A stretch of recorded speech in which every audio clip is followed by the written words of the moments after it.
Binance থেকে কিভাবে dollar কিনবেন, তার জন্য আপনার একটি বাইন্যান্স অ্যাপ থাকা লাগবে। সেখানে একটি অ্যাকাউন্ট থাকতে হবে। তো আমি এখন বাইন্যান্সের ভিতর চলে আসছি। এখন দেখাবো কিভাবে এখান থেকে ডলার কিনতে হয়।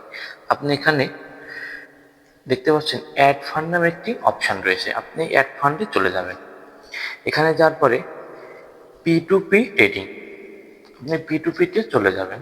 এখানে যাওয়ার পরে আপনি এখান থেকে অ্যামাউন্ট দিবেন এবং পেমেন্ট মেথড দিয়ে দিবেন। আমি অ্যামাউন্ট দিয়ে দিলাম ধরেন 5,000 টাকা, আর পেমেন্ট দিয়ে দিলাম বিকাশ। পেমেন্ট আমি বিকাশ সিলেক্ট করে দিলাম, দিয়ে আমি কনফার্ম করে দেব। দিলে এখানে দেখবেন অনেক অ্যাড আসবে। এখান থেকে আপনি যেটা মনে করবেন যে কম রেট, আপনি সেখান থেকে নিতে পারবেন।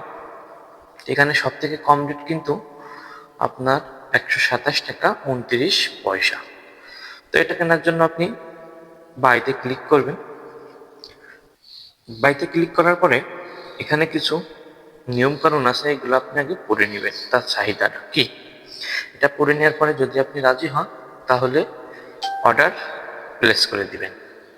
অর্ডার প্লেস করে দিলে কি হবে, অর্ডার প্লেস করে দিলে দেখতে পাচ্ছেন এখানে ওনার নাম্বারটা দেওয়া আছে, আর এখানে ইনবক্স আছে। আপনি সব থেকে ভালো হবে ইনবক্সে যেয়ে আগে তার সঙ্গে কথা বলে নেওয়া।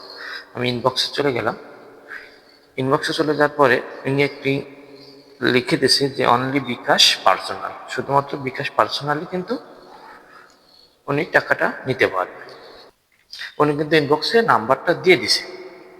আপনি এই নাম্বারটা কপি করে নিয়ে আপনি বিকাশে যে আপনি পেমেন্টটা করে দিবেন, দিয়ে এখানে ট্রান্সফার যে অপশন আছে এটাতে একটা ক্লিক করে দিবেন। এটা তো অবশ্যই ক্লিক করবেন, এটাই মেন। এটা ক্লিক করার পরে উনি আপনাকে ডলারটা দিয়ে দেবে, আপনার অ্যাকাউন্টে জমা হয়ে যাবে।